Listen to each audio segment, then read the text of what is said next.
consistency, of course, they have every chance to actually get to the knockout stage tonight. Yeah, of course. Definitely, I think they'll be buoyed by the fact of how they rescued 3 points from almost nothing. The last match, they were losing up until the 89th, 88th minute, and they got those goals, and apparently just put them in good stead. So they're going into this game with a lot of confidence. Hey, it's Anderlecht. They won't underrate them that much because because of what happened in the first leg. But I think they have really gauged their opponents and see and they know what they are supposed to do. So I think Arsenal will get this one, and if they get this one, almost guaranteed passage into the next round. So good for Arsenal. Okay, let's just take a look at other results in the UEFA Champions League. Of course, big match today. Liverpool and Real Madrid is just one of those matches tonight. Juventus and Olympiacos, of course, after that shock, of course, they really want to win at home. This time around, Malmo and Atletico Madrid will be in action. Basel and Ludogorets also in action. Of course, Real Madrid and Liverpool. Liverpool, a tough one for them. Zenit St. Petersburg and Bayer Leverkusen also in action. Benfica and Monaco. Benfica doing so well in Portuguese League, top of the league, but right now they are just at the bottom of that group, so they need a win to stand a chance of even getting out of the Group C. And Arsenal, of course, and Anderlecht will also be in action. Borussia Dortmund and Galatasaray. Borussia Dortmund might just be at relegation in the Bundesliga relegation zone presently, but when it comes to the Champions League, they remain undefeated. Now, what do you have? Okay, that's Liverpool players actually training for the game against Real Madrid. Well, Liverpool and Real Madrid, that's the game we really need to talk about. Everyone felt Liverpool coming back to the Champions League, it's going to be more like a roller coaster ride for them. But what we're seeing of the Liverpool, I think their performance last season, it's more like a 5% of what we're seeing, of what we saw last season. People fail to recognize something with this Liverpool side. We're talking about them not being the same as last season. Last season, Liverpool, they shipped in a lot of goals. Yes. Because of the fact they were scoring, they had Sturridge and Suarez, fit and always spearheading the attack, getting the goals. So that's papered, the fact that these guys apparently do not defend very well. And I think Brendan Rodgers noted that during the offseason, he got in Dejan Lovren, got in Manquillo, got in some other players to try and show up the defense. But apparently the defense is still a problem. So right now, what we're seeing is that despite the fact that they are conceding goals, they are not scoring as much as they were last season. Yes, of course, Suarez is out. Sturridge has been injured. Balotelli was brought in to try and shake things up a little and see if they could get the goals, but it's not happening at the moment. So it's not like there was a whole lot of like the style of play or something changed. No, they've been conceding goals, and they are still conceding goals. That needs to be checked. So going into this particular game against Real Madrid, their confidence right now sort of down. So the way they were handled at Anfield. I'm not talking about the Champions League at Anfield. They were handled, by Real Madrid, and they went to St. James's Park. They couldn't even get a victory. I think it's been hard for Liverpool right now, and so they are going into the game at Bernabeu low on confidence. Real Madrid, on the other hand, are busted with confidence. They feel they can go there, and just run right over Liverpool.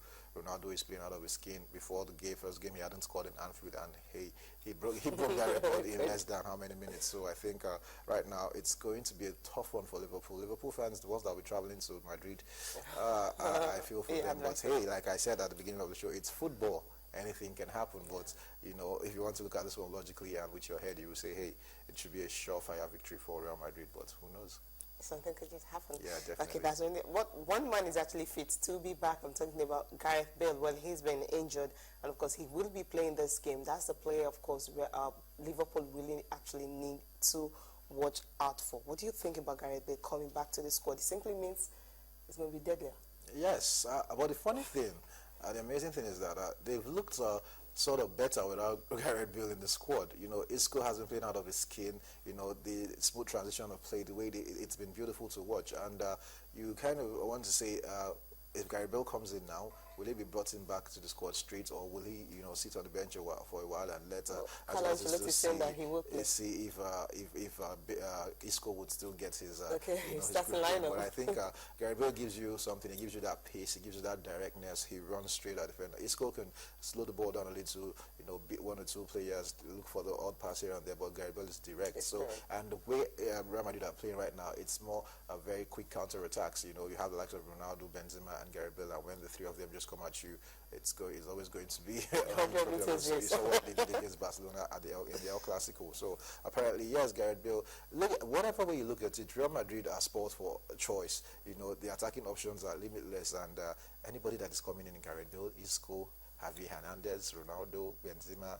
Sure, you're not going to be happy facing either of them. You can't even choose, you know, because anyone can do anything at any time. I think that's really pretty tough. Now, I talked about a player we'll talk about after the break. I'm talking about Alexis Sanchez.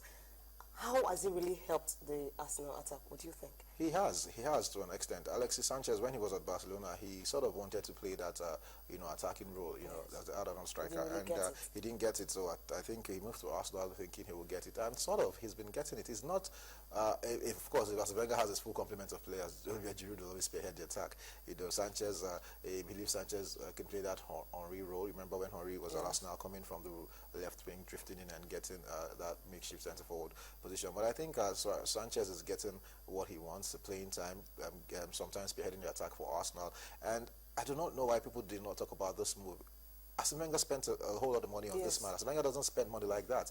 Aside Mesut Ozil, who was about £42 million, he bought Alexis Sanchez for quite a huge amount of money. So definitely, I think that should show you that this guy is class, and he's been doing that. You know, he's scored winners for Arsenal. He's put them back in games. He's taking games by the scruff of the neck. Sometimes you watch a game and it's like it's Alexis Sanchez versus the defense of that particular team. So I think it's a good one. And let's forget, this is his first season, you know, in the English Premier League, and it's like he's been there already. It's not easy for South Americans to just come in and explode in the Premier League. I think nobody's really looking at Alexis Sanchez, but I think at the end of the season, he will be one of the best buys of the season and one of the top players that are going into the Premier League.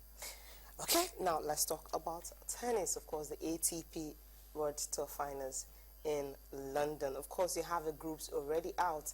You have, of course, Andy Murray and Roger Federer in the same group, Group B. And, of course, Group A, you have Novak Djokovic with the way he performed in the last tournament in Paris simply means he's a man to really beat. Group A, you have Novak Djokovic, Stanislas Wawrinka, Thomas Berdych, and Marin Cilic. These are the players you have in Group A. And, of course, Group B, Roger Federer, the man has won it 6 times. Kei Nishikori making his debut. Andy Murray, of course, is on course for this one. And Milos Raonic also making his debut for the game. Roger Federer definitely is going to have it tougher than Novak Djokovic. I don't think so. I don't think so at all. When you're looking at these debuts, when you're looking at them, sometimes Nishikori, Milos Raonic, and Milos Raonic just defeated him in Paris. But you know, look at the other group. You have there are 4 Grand Slams in a year. We have 3 of the winners. The winners there. You know, in that we have Novak Djokovic, Marin Cilic. Marin Cilic haven't really been that top notch after winning the US Open. Yeah, but this is a knockout tournament. It's not like it's a round robin. It's round robin first, then after that you go to the knockout stages. So apparently, I think you have more time. You're not you don't have that mindset of if I lose this game, I might just be knocked out. So they might be more relaxed. And it's not. It's more dangerous facing these players when they are not really, when they don't have their backs against the wall, when they are relaxed and they come in and play their particular game the way they want to. So I think it's going to be harder for Novak Djokovic. Today I'm seeing it. Yeah, that group. Roger Federer has been fantastic, late season form, still within a shout of ending the year as #1. You know, so definitely I think it's something to watch out for, to look out for. And Murray coming back on a run of wins before he was defeated by Novak Djokovic at the Paris Masters. You know, yes, I think I'm looking at Murray and Federer coming out from that other group, while Djokovic and I can't pick out somebody else from there. It's too tight. It's too tight. Okay, who is going to, you just need 2 players to get out from that group. Who are the 2 you're tipping in Group A and, of course, in Group B? Like I said, Federer and Murray. Okay. Djokovic. They're not giving a chance to these guys making their debut as well. I think it will be fantastic. They'll have a nice number. I think Murray's been playing really well, so I think Murray, Federer, then Djokovic and I don't know. I can't pick out somebody there. Stanislav Wawrinka, Marin Cilic. That one is tight. Maybe Wawrinka. Okay, Wawrinka and Novak Djokovic. Okay, now that's getting to the semi-finals. Now, who are the people you're tipping for finals? Federer and Djokovic.